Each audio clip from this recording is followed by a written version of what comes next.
I'm here in Medjugorje in front of St. James Church, which is here, and I'm with, what's your name? Gergely Bogányi. Where are you from? I'm from Hungary. And you said how many times you came here? Well, roughly about something like 10 times 10 I've been times? here, or even more, yes, What- in the what- past 20 years. Wow. And what did you think, when you heard the first time the story about Medjugorje, what did you think at the time? Tears in my eyes. Tears in your eyes. Yes, well, I was quite young and I was reading the messages of Medjugorje.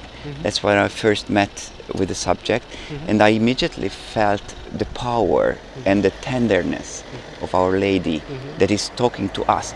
And I was shocked by the fact how she, from up there, can come all the way down to care about us and make an effort of giving messages to human beings.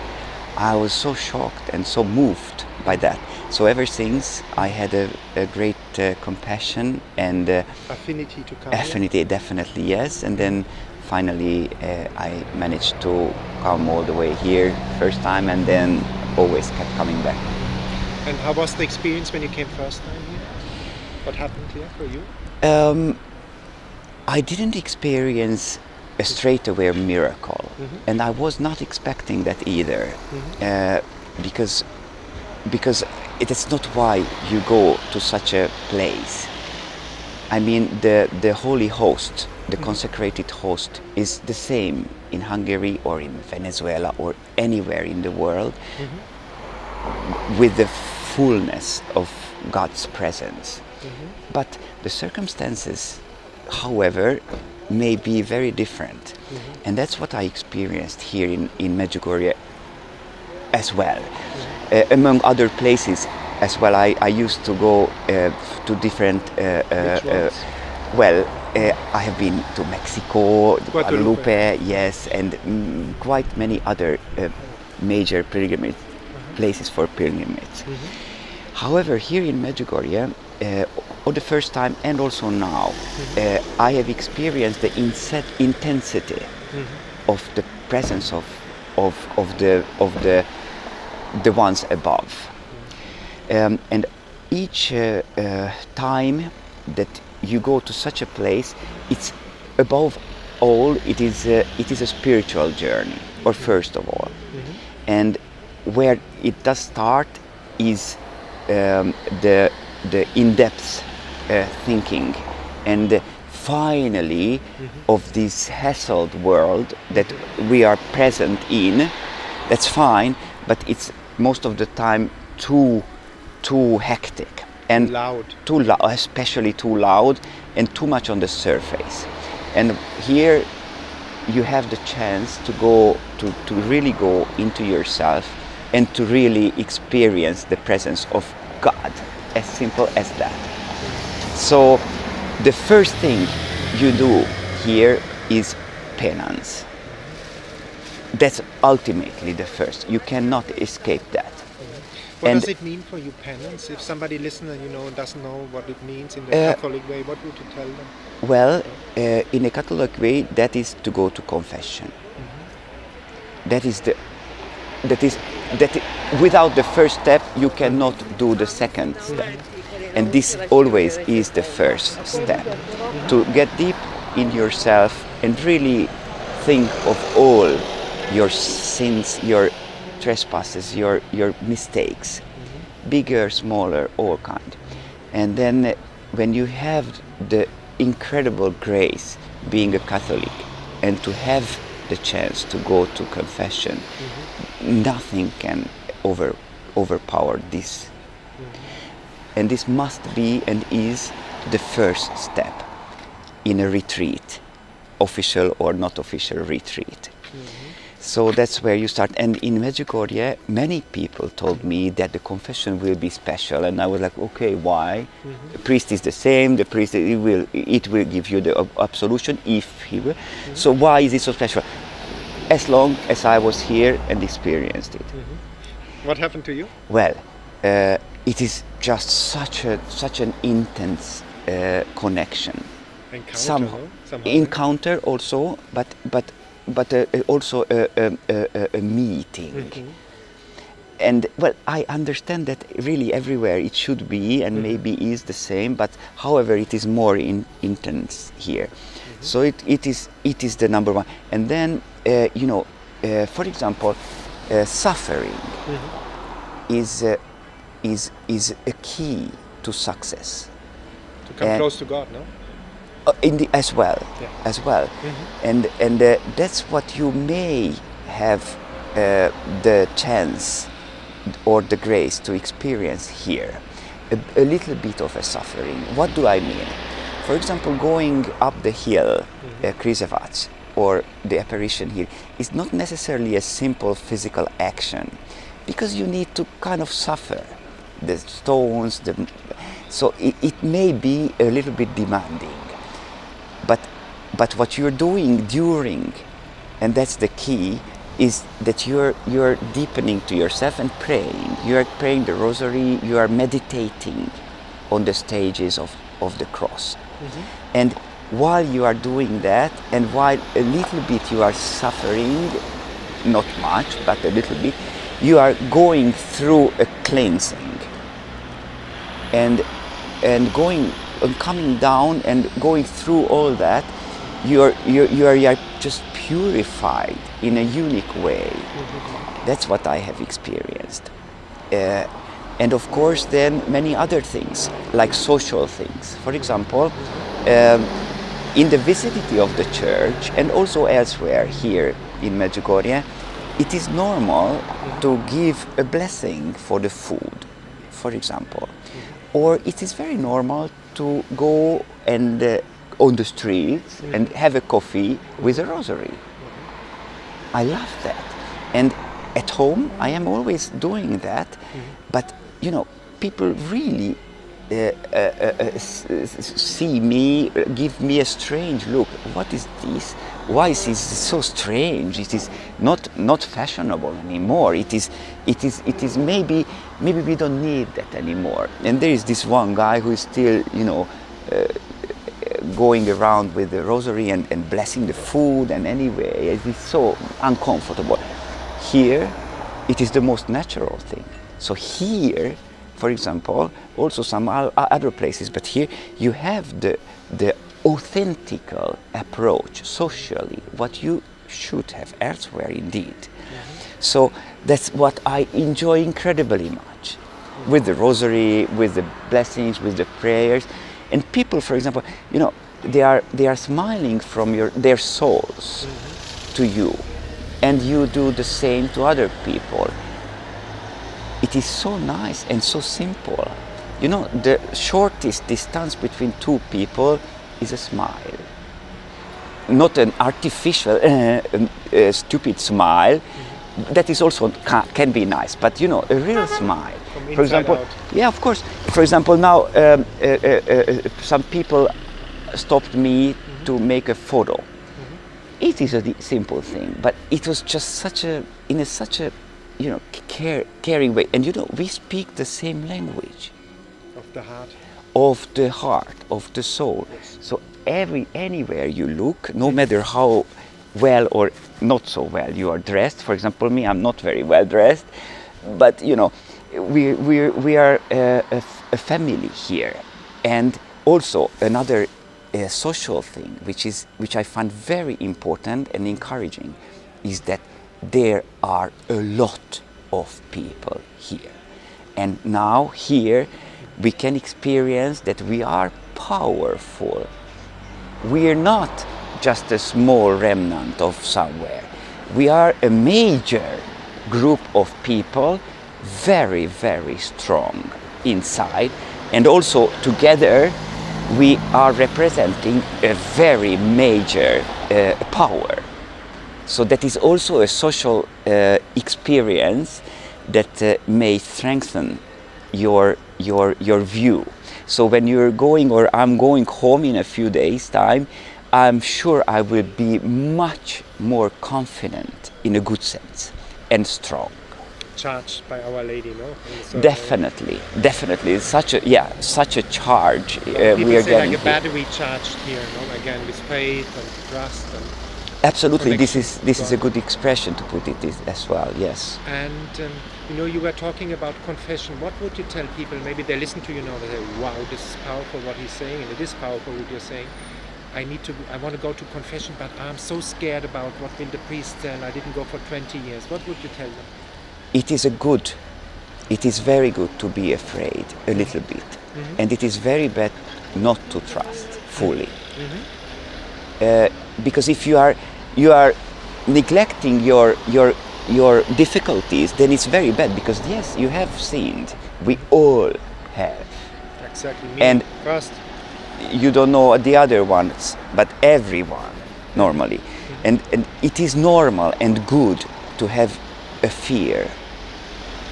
It is more than normal. It is essential.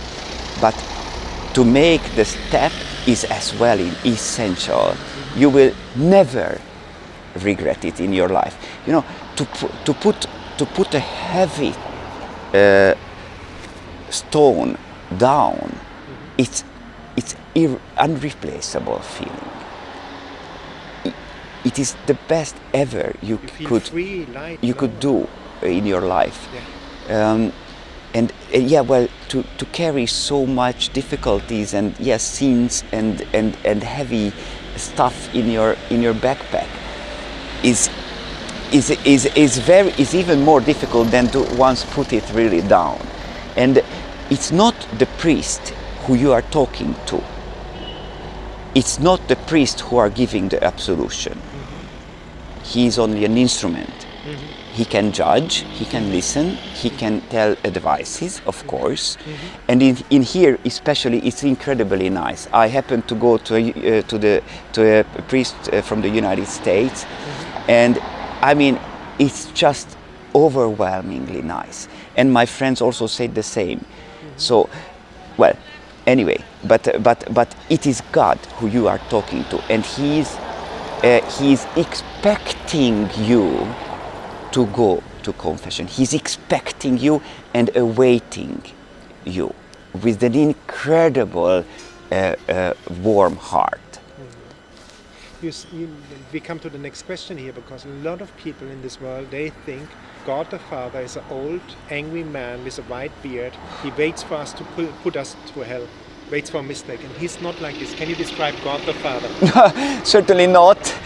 It is impossible, of course, by all means. But I mean, and nothing could be further from the truth. Of course, he's love himself. How could he? I mean, but there is one condition to that. And that is to ask for pardon.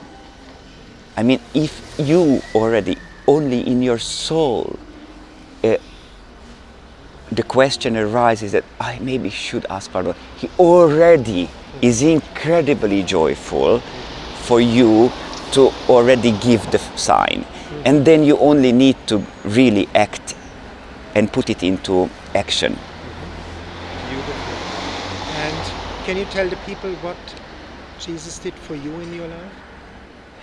It's impossible because well, everything, starting with that He Himself, the Holy Trinity, they created me personally and individually.